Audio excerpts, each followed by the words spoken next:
My name's Earl Dunn, charter member of the squad. Reason I'm sitting here is the 50th anniversary of the Siloam Bridge collapsing. It was an experience like everybody else they would never forget. I was in Yadkinville, cruising around Yadkinville at that time. It was foggy, dark, and I'd had my scanner hooked up to my cigarette lighter in my car, so I heard the call come in. So here I turn around, come up here, get the old Dodge there with the boats, and fellow member Larry Allred, he's passed away now, but we drove over there, heart beating just about to beat out your system. It was your adrenaline running so much you couldn't see. We got there, got out, and just standing there under belief. You can't dream it. It's just unreal. So we started getting our boats out and tying ropes to people, going down the banks, and like I said, couldn't see nothing with the flashlights until some fire departments brought some lights and stuff, and then when you saw it, you still disbelief. You just can't think this is happening. So it was a big deal. I mean, especially for a new group. You train a little bit, but you can't train for this. So, and Yadkin County is fortunate to have the squad they do have. I'd put them with any squad in the state, the country. 19 or something, maybe. What's going through a 19-year-old's mind? Well, it's unreal. When the squad was organized, some people come to me and my brother built houses with my dad, and they said, "Won't you join the squad?" No, I don't want to join no squad. I got too much going on. And Dad said, "You're gonna join." So we joined, and I spent 35 years active member in the squad. So it gets in your blood. You just always got that scanner with you in that car. So I wouldn't trade it for nothing. I mean, I hate the lives that was lost that night. But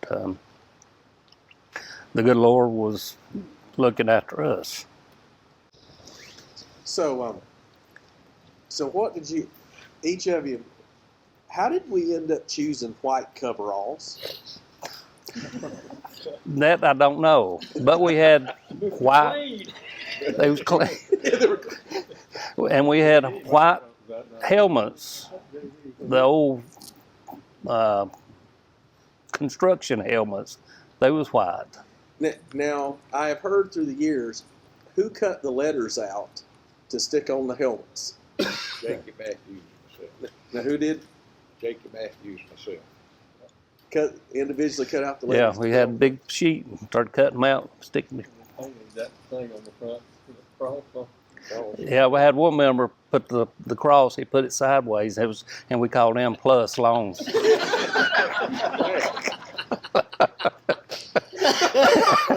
True. That's the truth of that. But he put his on. It was like we called them plus long. There we go. Oh my heavens.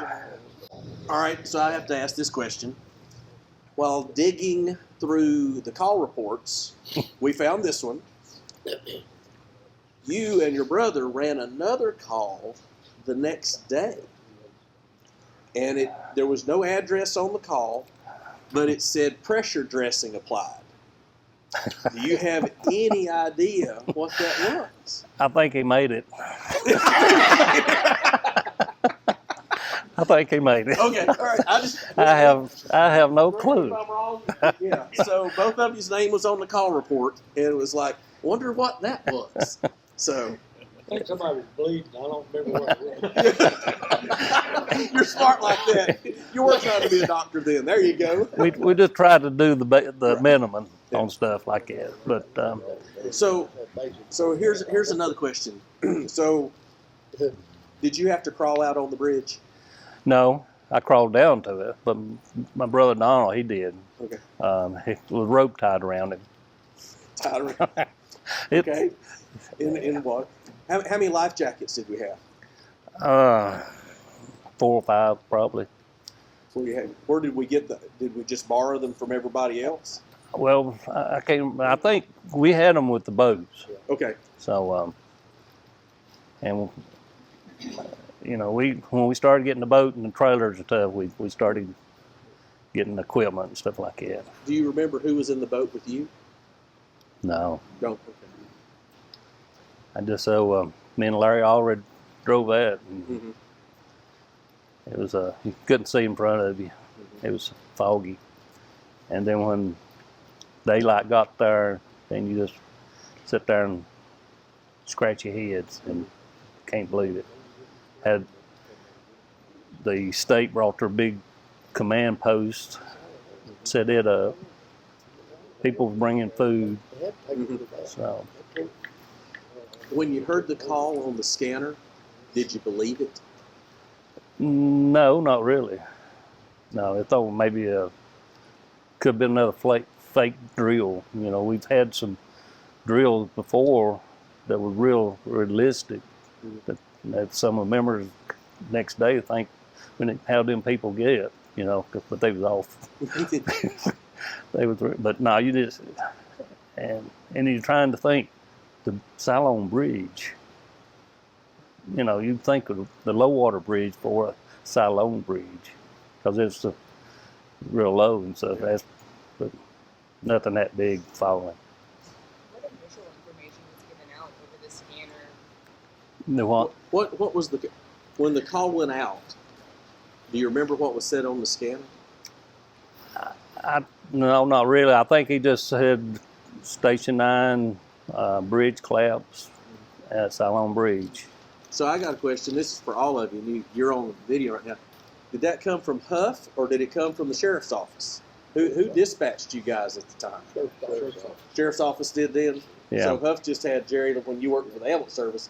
That just for them. Okay.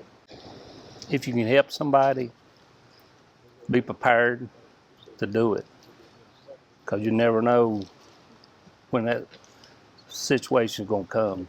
Earl, Graham's got one question for you. All of us in here have responded to crises, and we're trained to get there and start work. But that night it was so foggy, and you were in Jacksonville. Yes, I was in Yadkinville. So, can you talk about how frustrating it must have been trying to get there from that far away in that way? It's you want to hurry, but you can't see nothing, and it didn't take just a minute to get up here. Then you hook the boats up, and then when you leave here, it gets getting worse and worse and worse, and you don't. Eventually, we got there, but it wasn't no break speed. You know, the adrenaline's pumping. You know you're supposed to be there. You're there to help people. Yeah. What were you thinking between here and there, trying to get there? What was in your head? I was trying to prepare myself that it wasn't that bad. That it, you know, maybe it's nothing to it. But then when you do get there, you have to take a deep breath and say, "Oh no, this is real." And we couldn't, like the other said, you didn't know what's going on the other side of the bridge. and they didn't know what was going on here. I mean, these people from other squads I'd never seen before. They was in there trying to work, but it was frustrating to get there. It's Last thing I want to ask you. You got to the scene, you were frustrated getting there, you did the things you had to do, you stayed up all night long. I know from experience, when you leave there are things in your head. yeah. As you were leaving the scene and had time to comprehend what had happened, what were your thoughts?